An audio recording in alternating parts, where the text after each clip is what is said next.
एक गांव में अभी हाल फिलहाल में इलेक्शंस हुए थे, किंतु किसी कारणवश से उनके रिजल्ट्स आने में अभी देरी हो रही थी।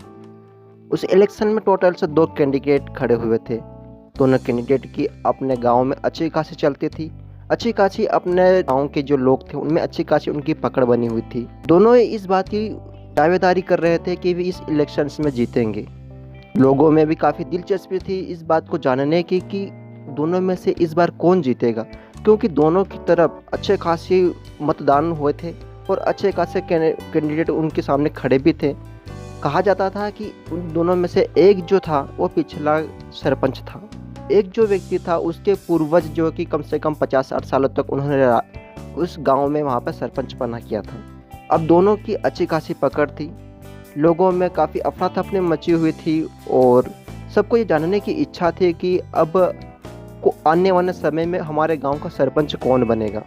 अब उसी समय उस गांव में एक महात्मा का आगमन होता है। कहा जाता था कि वो जो महात्मा थे वो काफ़ी दिव्य दृष्टि रखते थे।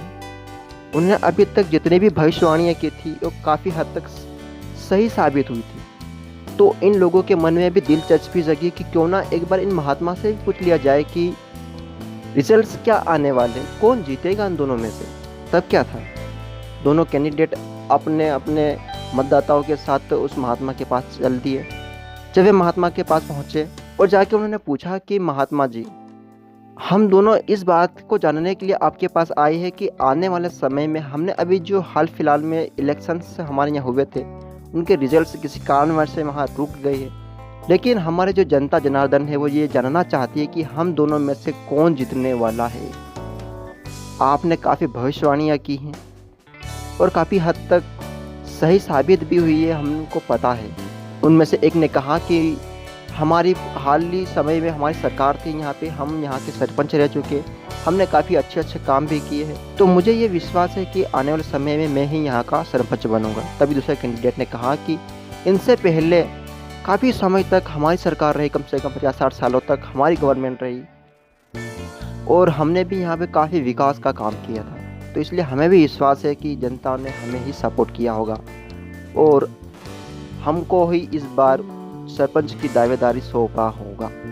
अब महात्मा के सामने काफ़ी डिफ़िकल्ट सिचुएशन थी कि यार आखिरकार इन दोनों का सलूशन कैसे निकाला जाए।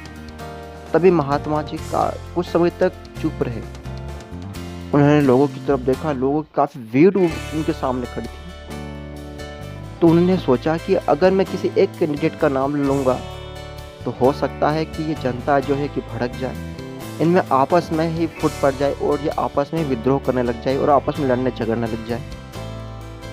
तब महात्मा जी ने बड़े ही सोच समझ कर कहा कि देखो, आप दोनों में से कोई भी जीते इससे कोई फर्क नहीं पड़ता है, लेकिन अगर आप में से जो भी जीतता है उसमें से जीत तो जनता की ही होगी। महात्मा ने कहा कि इसमें जनता की जीत होगी। जनता खुशी से नाचने लगी। कैंडिडेट दोनों जो थे खड़े थे वो देख रहे थे सब कुछ। उन्होंने कहा महात्मा जी ये क्या हुआ। महात्मा जी ने कहा कि देखो, चुनाव देख कर जिताने वाले ये लोग ही है और आपको हराने वाले भी यही लोग हैं। अगर मैं आप दोनों में से किसी एक का नाम लेता तो ये लोग आपस में भड़क जाते और आपस में लड़ा झगड़ा करने लगते हैं। अब दोनों कैंडिडेट को बात समझ में आने लगी थी और वो दोनों ने हाथ मिलाए और कहा कि ये तो एक जो चुनाव है एक माध्यम होता है केवल लोगों के साथ जुड़ने का, उनके साथ काम करने का, उनका विकास करने का। इसमें आपस में लड़ मिटने का कोई कारण नहीं बनता है। तो ये छोटी सी कहानी थी, सोचा आप सभी को सुना दूं। तो आपको कैसी लगी ये कहानी कमेंट सेक्शन में जाइए और कमेंट करके ज़रूर बताइए। और हाँ, हमारे भी हाल फिलहाल में हमारे देश के रिजल्ट्स आने वाले हैं और किसके आने वाले ये आपको अच्छे से पता होगा।